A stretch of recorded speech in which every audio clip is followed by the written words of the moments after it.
శ్రీ మహాగణాధిపతయే నమః, శ్రీమాత్రే నమః. ఆధాన్ ఆధ్యాత్మిక వీక్షకులందరికీ నమస్కారం. ఆధాన్ ఆధ్యాత్మిక వీక్షకులందరికీ రథసప్తమి పర్వదిన శుభాకాంక్షలు. రథసప్తమి సందర్భంగా సూర్యుడిని ఏ విధంగా పూజిస్తే సంవత్సరం మొత్తం కూడా బ్రహ్మాండంగా మీ వృత్తిలో టాప్ పొజిషన్లో ఉంటారో, పిత్రార్జిత ఆస్తిపాస్తులన్నీ తొందరగా మీకు వస్తాయో, హోదా, డబ్బు, గౌరవము అన్నీ లభించాలన్నా, అనారోగ్య సమస్యలన్నీ పోవాలన్నా రథసప్తమి రోజు ఎలాంటి విధి విధానాలు పాటించాలో, రథసప్తమి రోజు ఏం చెయ్యాలో ఏం చెయ్యకూడదో ఈ వీడియోలో మనం తెలుసుకుందాం. మాఘమాసంలో శుక్లపక్షంలో వచ్చే సప్తమి తిథిని రథసప్తమి అంటారు. ఇది సూర్య భగవానుడి పుట్టినరోజు. రథసప్తమి సందర్భంగా కొన్ని ప్రత్యేకమైన పనులు చేయాలి, కొన్ని ప్రత్యేకమైన పనులు చేయకూడదు. 2025 సంవత్సరం ఫిబ్రవరి నెల 4వ తేదీ మంగళవారం రథసప్తమి వచ్చింది. ఆ రోజు ఖచ్చితంగా చేయవలసినటువంటి పనుల్లో మొట్టమొదటిది స్నానం.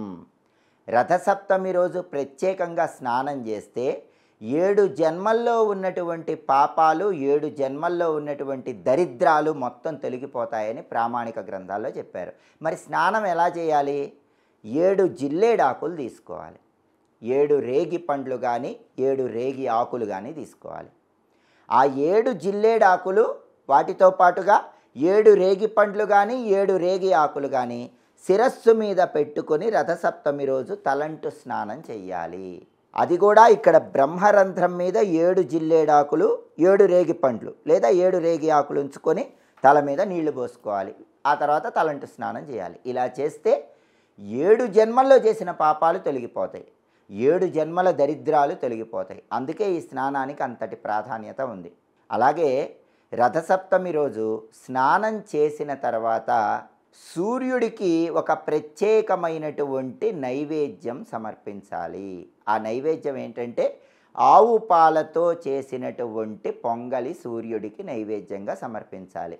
ఆవు పాలు, బెల్లము వీటితో చక్కగా పొంగలి వండి ఆ పొంగలి సూర్యుడికి నైవేద్యం పెట్టాలి. అయితే మామూలుగా శాస్త్రం ఏం చెప్పిందంటే సూర్యకిరణాలు పడే ప్రాంతంలో ఆవు పిడకలు ఏర్పాటు చేసి వాటి మీద పాలు పొంగించి ఆవు పాలతో పొంగలి చేయమని శాస్త్రంలో చెప్పారు. కానీ ఈ రోజుల్లో అపార్ట్మెంట్లో వచ్చినటువంటి సంస్కృతి ఉంది కాబట్టి అది సాధ్యం కాదు. కాబట్టి ఇంట్లో అయినా సరే ఆవు పాలతో చేసిన పొంగలి మీరు సూర్యుడికి నైవేద్యం పెట్టాలి.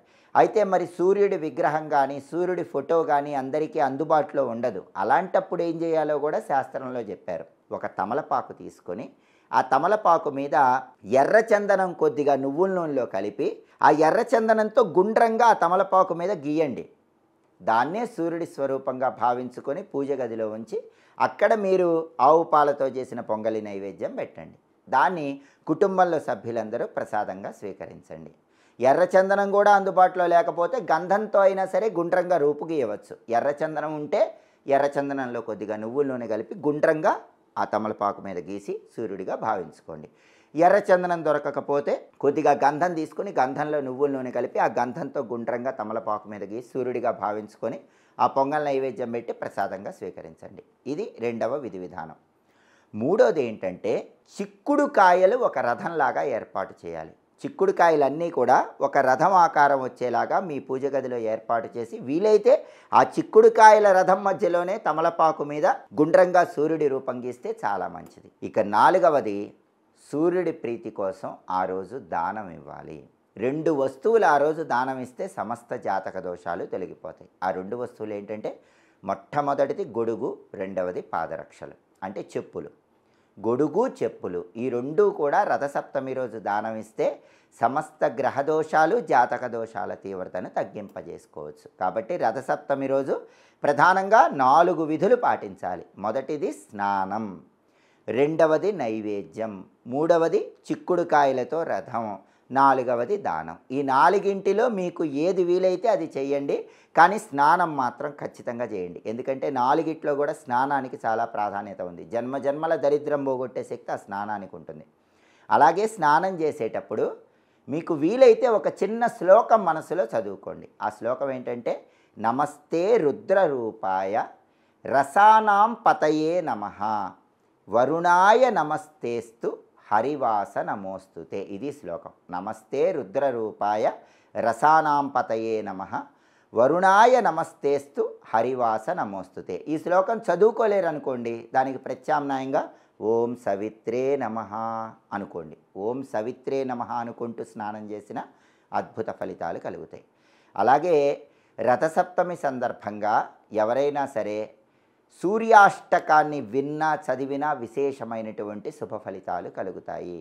రథసప్తమి రోజు సాధ్యమైనంత వరకు నూనెతో తయారు చేయబడిన పదార్థాలు ఆహారంలో స్వీకరించరాదు. ఆ రోజు మాంసాహారం స్వీకరించరాదు, మధువు స్వీకరించరాదు, స్త్రీ సంగమానికి దూరంగా ఉండాలి. ఈ ప్రత్యేకమైనటువంటి నియమాలు రథసప్తమి రోజు ఖచ్చితంగా పాటించండి. అలా పాటించి ఈ స్నానం చేసినట్లయితే సంవత్సరం మొత్తం సూర్యభగవానుడి అనుగ్రహం కలుగుతుంది. ఉద్యోగపరంగా ప్రమోషన్లు తొందరగా వస్తాయి, తండ్రి వైపు నుంచి రావాల్సిన ఆస్తిపాస్తులు తొందరగా వస్తాయి, అనారోగ్యాలు ఉండవు, జీవితంలో ఉన్నత స్థాయికి ఎదగగలుగుతారు. రథసప్తమి సందర్భంగా, సూర్యుడి జన్మదినం సందర్భంగా ఆధాన్ ఆధ్యాత్మిక ప్రేక్షకులందరికీ సూర్యభగవానుడి సంపూర్ణమైన అనుగ్రహం కలగాలని కోరుకుంటూ సర్వే జనాః సుఖినో భవంతు. స్వస్తి.